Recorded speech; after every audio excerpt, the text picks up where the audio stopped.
जिम्मेवारी छोरालाई सुम्पिन्छु भन्ने अन्तर्हृदयमा धारण गरेर महाराज दशरथले आफ्ना नजिकका हितैषीगणहरूप्रति विज्ञजनहरूप्रति मनको भाव जब व्यक्त गर्नुभयो, आहा वर्षौँदेखि मानव कामना गरेर बसेका थिए, जनजनहरू कसैले केही बोल्न सकेका थिएनन्। जब दशरथका मुखबाटै सुने कि रामलाई राजा बनाउने कुरो सुने, आहा यस्तो तुमुलो ध्वनि भयो अयोध्या नगरीमा, राजा रामचन्द्र भगवान के सबैले जय जयकार गरे। यत्र तत्र सर्वत्र अब हल्ला हुन थाल्यो, रामलाई राजा बनाउने अरे, रामको राज्याभिषेक अरे भनेर हल्ला हुन थाल्यो। एउटाले अर्कोलाई सुनायो, अर्कोले अर्कोलाई सुनायो।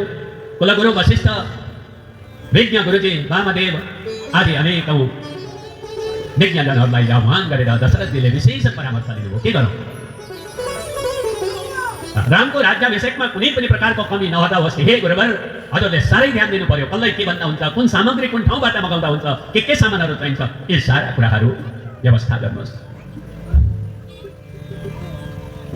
वशिष्ठजीले दशरथजीका मुखारविन्दबाट आनन्ददायी शब्दहरू सुन्नुभयो। रामलाई राजा बनाउने गदगद भन्नुभयो। राजा दशरथ वशिष्ठप्रति विश्वस्त हुनुहुन्थ्यो, त्यसले गर्दा ढुक्क हुनुभयो। कुलगुरु वशिष्ठले सबै व्यवस्था मिलाउनु नै हुनेछ, तर पनि सुमन्त्र नाम गरेका आफ्ना मन्त्रीलाई बोलाउनु भयो। दशरथजीले भन्नुभयो, हे सुमन्त्र, तिमी जाऊ, दौडेर जाऊ, रामलाई गएर भन राम कहाँ के गर्दैछन्, आफ्ना भवनमा होला, रामलाई गएर भन राज्याभिषेकको हुँदैछ त यहाँ। कुलगुरु वशिष्ठले भोलिकै तिथि निकाल्नु भएको छ, भोलिकै, आजको मात्रै हो, भोलि पर्सेको होइन, भोलिकै। भोलिका दिनमा रामको राज्याभिषेक हुँदैछ, गएर सुनाऊ, कतै जाने यात्रा पो बनाउने हुन्थ्यो। सुमन्त्रलाई पठाउनु भयो। दशरथले भने, हे सुमन्त्र, राम अब यस राज्यका राजा बन्दैछन्, त्यसले गर्दा गएर भेला नगरी गएर सुनाएर लिएर आऊ। सुमन्त्रले तुरन्त गएर रामलाई लिएर आउनुभयो। रामलाई लिएर आएर दशरथजीका अगाडि उभ्याएपछि रामलाई सम्बोधन गर्दै दशरथ भन्नुहुन्छ, हे नानी, हे छोरा, अब तिमी माथि ठुलो अभिभार, ठुलो जिम्मेवारी आउँदैछ। अब तिमीले राजपाटलाई सम्हाल्नुपर्छ। हेर, म त बुढो भइसकेँ भनेर दारी जुगाएछु, हल्लाउनु भएको छ। म बुढो भइसकेँ, अब मबाट यी सबै जिम्मेवारीहरू वहन हुँदैनन्। त्यसले गर्दा नानी, अब यो जिम्मेवारी तिमीले वहन गर्नुपर्ने छ। भोलिको तिथि मिति गुरुजीले तय गरिसक्नु भएको छ। आहा, राम गदगद भन्नुभयो, पिताजीलाई नमन गर्नुभयो। यो खुसीको खबर सुनाउन कौशल्या माताकोमा दौडिनु भयो, जहाँ कौशल्या माता हुनुहुन्थ्यो त्यतै दौडिनु भयो। लक्ष्मणलाई साथमा लिएर जानुभएको छ। कौशल्यालाई गएर नमन गर्नुभयो, पाउ पर्नुभयो। पाउ परेर भन्नुभयो, हे आमा, बाबाले मेरो राज्याभिषेक गराउँदै हुनुहुन्छ, भोलि कति खुसी हुनुभयो त आमा भनेर साध्य छैन। कुलगुरु वशिष्ठले भन्नुभयो, राम, भोलि तिम्रो राज्याभिषेक हुँदैछ भने तिमीले आजैबाट उपवास बस्नुपर्छ। भोलि पूजा गर्नु छ भने आजैबाट उपवास बसाउनुहुन्छ गुरुजीले, होइन? मन पवित्र बनाउन, तन त पवित्र बनाउला धोएर, तरी त होइन। आजदेखि भोको बस्यो भने म भोको बसेको छु, किन त भन्दा भगवानको पूजा गर्न याद भइरहेन त। भोलिसम्ममा जब सङ्कल्प लिनुपर्ने हुन्छ तबसम्ममा त हाम्रो अन्तःकरण शुद्ध भइसकेको हुन्छ। त्यसले गर्दा पनि आजैबाट उपवास बस्न लगाउनु हो। राम सीता सहित उपवास बस्नुभयो। सीता सहित श्रीरामले जुन नियम गुरुले बताउनु भएको थियो, वशिष्ठ गुरुले बताउनु भएको थियो, त्यस नियम र आचरणलाई परिपालन गर्नुभयो।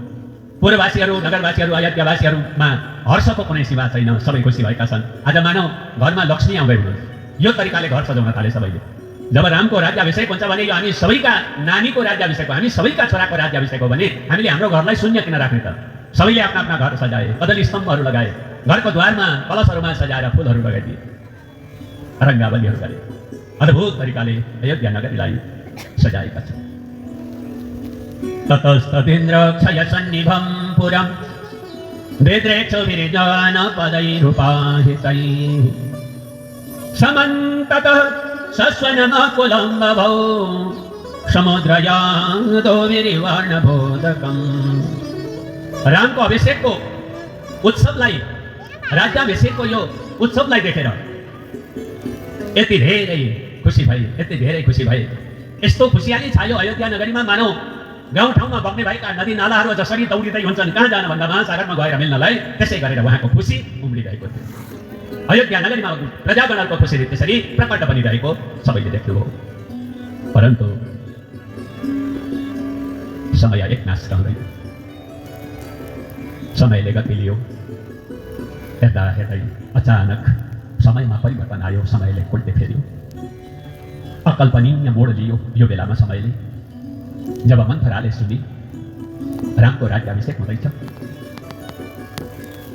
मन्थराले नजाने झैँ गरेर कैकेयीका अगाडि गएर भने, हे महारानी कैकेयी, रामचन्द्रको राज्याभिषेक हुँदै रहेछ नि। मन्थराले कैकेयीको मनोभाव बुझ्नलाई सायद यी शब्दहरू बोलेको हुनुपर्छ। कैकेयीले हतार हतार भन्नुभयो, हो त मन्थरा, आज मेरा छोरा रामको राज्याभिषेक हुँदैछ भोलि। ए मन्थरा, तिमी नै भन न, हेर त मैले यी साडीहरू सबै निकालेर थुपारेकी छु, यी अलङ्कारहरू निकालेर थुपारेकी छु। भोलि रामको राज्याभिषेकको समयमा म कुन चाहिँ साडी लगाऊँ, कुन चाहिँ अलङ्कार लगाऊँ, कुन चाहिँ गरगहना लगाऊँ, बताउ न तिमी। मेरो रामको राज्याभिषेक हुँदैछ भोलि। रानी जाग, के को साडी भन्दैछौ, के को अलङ्कार भन्दैछौ, के को गरगहना भन्दैछौ, के को खुसी भन्दैछौ। तिम्रो जीवनमा कहर आउँदैछ, तिमीलाई थाहा छ। तिम्रो जीवन नरक बन्दैछ, तिमीलाई थाहा छ। अनिष्ट शुभकारी सौभाग्य नविकट फसे। यो अनिष्ट तिम्रो जीवनमा यस्तो हावी भएर आउँदैछ, हे कैकेयी, तिमी कुरो बुझ्दैनौ। मन्थराका यस्ता कुरा सुनेर कैकेयी क्रोधित बनी। ए मन्थरा, मुख सम्हालेर बोल। म मेरो पुत्र रामको राज्याभिषेकका निम्ति आफूलाई तयार बनाइरहेको छु। के भन्छौ तिमी? मन्थराले बार बार भनी, हे महारानी कैकेयी, मलाई केही पाउनु छैन। राम राजा बनुन् या कोही राजा बनुन्, मैले के पाउनु छ र? तर सानो बाल्यकालदेखि नै तिम्रो सेवा गर्दै आएकी हुँ म। तिम्रो हित चाहन्छु म, तिम्रो हितका निम्ति म बोल्दैछु। कैकेयीका यी कठोर वचनहरूले, मन्थराका यी कठोर वचनहरूले कैकेयीको मन भाडियो। तथापि आफूले आफूलाई सम्हालेर राम्रो काम गर्न खोज्दै गर्दा बिगार्नेहरू धेरै हुन्छन्। कोही सफल बन्दैछ भने उसको सफलताप्रति जल्नेहरू धेरै हुन्छन् संसार। काग जस्ता व्यक्तिहरूको कमी हाम्रो समाजमा छैन। त्यस्ता काग जस्ता व्यक्तिहरूबाट सदा सर्वदा बसेर रहनु पर्दछ। चिल माथि उड्ने, आकाश मण्डलसम्म पुग्ने, धेरै माथिसम्म पुग्ने चिलको डडल्लामा गएर बसेर कागले ठुङ्न थाल्छ। आफ्नो डडल्लामा बसेर ठुङ्दै गरेको कागलाई त्यो चिलले वास्ता गर्दैन, कुनै प्रतिक्रिया देखाउँदैन। त्यो चिल उँभो बढ्दै जान्छ, उँभो बढ्दै